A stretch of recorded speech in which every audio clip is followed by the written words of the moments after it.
Magandang araw. Samahan niyo na naman kami mga sis Brad sa aming panibagong ganap ngayong araw. Ngayong umaga nga ay maaga pa kami ni Papa Jason umalis dahil mamamalingke kami dahil wala talaga kaming uulamin dito sa bahay. Umaasa lang kami lagi doon sa tindahan. Siyempre gusto ko rin makapag-stock tayo ng ating uulamin. Naglalakad lang pala ako dyan mga sis Brad dahil binaba ako ni Papa Jason dahil si Papa Jason ay dinala pala yung motor doon sa parking. Dito kasi mga sis Brad sa kung saan may palengke ay hindi ka pwedeng mag-parking kung saan lang sa iyong motor. Dapat kasi doon ka talaga kung saan sila na gusto na i-parking yung iyong motor. Doon ka talaga magpa-parking dahil huhulihin kanila kung mag-park lang kung saan. At ito na nga mga sis Brad, dito na pala ako sa loob ng palengke at kita niyo ba yung mga sis Brad? Yan, may litson dito na natin itinda. Kailangan hindi kami bumili mga sis Brad dahil sobrang mahal. 600 ang kilo. Dito banda ang tuyo section. O, tiyan mo, napakadaming tuyo talaga. Pero dumiretso pala ako dito mga sis Brad sa karnihan dahil bibili tayo ng pork chop. Naku, masarap kaya ito mga sis Brad. Matagal-tagal na rin akong hindi nakakain ng karning baboy mga sis Brad, kaya bibili tayo kahit may kamahalan ba ang kilo. Tapos ko pala bumili doon ng karning baboy mga sis Brad ay pumunta kami naman dito sa manukan sa section sa mga pagtitinda ng mga manok, kaya bumili ako dito ng mga manok para pangbaon ni Kuya Kyle tsaka ni Inday. Baka magutuman kasi si Kuya Kyle. Naku, mapapayat yung si Kuya Kyle.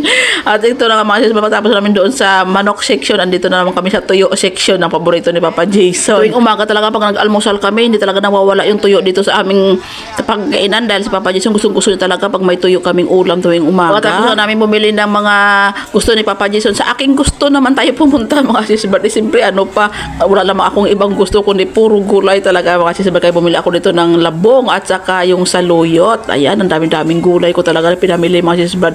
Ito talaga ang gusto ko mamili mga sis Brad ng aming mga ulam dahil gusto ko makakabili ako ng mga gulay. Pagkatapos naman namin doon sa aking gusto mga sis Brad, dito na naman tayo sa gusto ng mga bata. Ano pang kundi tilapia, ay nako. Tilapia is life talaga ang mga bata mga sis Brad, lalo si Inday at saka si Kuya Kyle. Basta tilapia talaga yan mga sis Brad, kahit anong lutong tilapia, prito na tilapia, sinugba na tilapia or di kaya paksyo na tilapia, gusto talaga nila yan. At saka bumili kami mga sis Brad at yan yun naman mga sis Brad, sobrang mura talaga ng tilapia. Iyang malalaki mga sis Brad ay 120 lang ang kilo.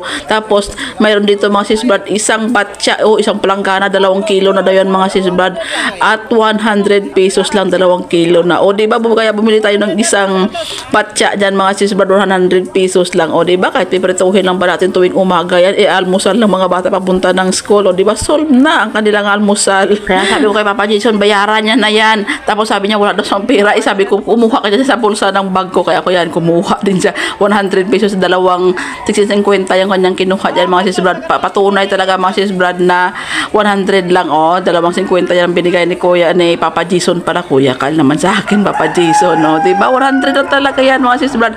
Tapos daanan din namin itong shrimp mga sis Brad, 50 lang yung tumpok. O diba? Saan ka pa dyan? 50 lang ang tumpok. O diba? O napakamura talaga sa panahon ngayon dito sa amin mga sis Brad. Pero may panahon din mga sis Brad na sobrang mahal din ng mga bilihin. Minsan pag mamalingki kami dito, sobrang mahal ng isda. Pero sa ngayon na araw linggo, ay naku, sobrang mura. Pero yung ibang mga bilihin din mga sis Brad, gaya ng karne, manok or baboy, ay sobrang mahal talaga. At kami mga sis Brad, nakapag-video pa sa iba namin pinamili dahil ang bitbit namin ni Papa Jason kaliwat kanan na. Kaya sabi ko, hindi na tayo mag-video. Pero ngayon, kinuha kasi ni Papa Jason yung iba kong bitbit. At ayan, pauwi na kami nga dito mga sis Brad, kaya naka-video ako. At sabi ko kay Papa Jason, mag-iwan na lang ako dito. Tapos ayusin mo yung ating pinamili. Sabi ko, ilabas mo dyan sa ating eco bag yung mga gulay. Ipababa mo yung karne at saka yung isda, yung mga gulay ipataas mo. Dahil si Papa Jason ay kukuha pa mga sis Brad ng aming motor dahil doon nga ang parking doon sa covered court. Kaya medyo malayo-layo. Sabi ko, ikaw na lang ang kumuha dito, daanan mo na lang ako dito. Kaya inayos si Papa Jason yung aming pinamili. Ang sarap talaga sa feeling mga sis Brad, na makapamili tayo ng ating mga uulamin na pwede nating i-stock sa ating ref. Kasi mga sis Brad, ilang buwan na rin kami mga sis Brad na hindi nakapamalingke. Kaya yung aming ref ay hindi nakaandar. Kaya nakatipid kami sa kuryente mga sis Brad dahil walang laman yung aming ref. Nakapatay din, no? Diba? At pagdating na namin dito sa bahay mga sis Brad, ni Papa Jason yung aming pinamiling isda dahil para ilagay namin doon sa refo, diba? So, wakas magkalaman na rin ang aming ref sa ilang years. Char, years talaga. Siguro mga 3 buwan talaga mga sis Brad na walang laman yan. Sa wakas ngayon nakakalaman na kahit siyempre nakasweldo tayo ng medyo makakapamalingki tayo, diba? Kaya maraming salamat talaga sa inyong mga sis Brad sa inyong suporta talaga sa amin na makapamili talaga kami ng aming uulamin na pang ilang linggo din namin na uulamin ito, di ba? At saka sa wakas nagkaroon na rin ng laman yung aming ref. Naku, sa ilang buwan ba naman na walang laman yung aming ref, nakapatay lang. Kaya sa ngayon nakakapamalingki na tayo, di ba? Kaya maraming salamat sa inyong mga sis Brad sa walang sawang pagsuporta sa amin. Kaya habang naglilinis si Papa Jason ng ating mga isda, ako naman ay nagluluto. Kaya pagtapos namin magluto, ayan, pinakain ko si Papa Jason dahil magre-reading pa daw siya ng aming tubig dito sa aming barangay. Habang kumakain nga kami, si Ate Clarice ay dumating. Kaya sabi ko sa kanya, mayroon kaming kakanin dito, kumain ka. Kasi maghihiram pala si Ate Clarice ng Tupperware para daw paglagyan nila doon sa kanilang pang merienda na mas melon.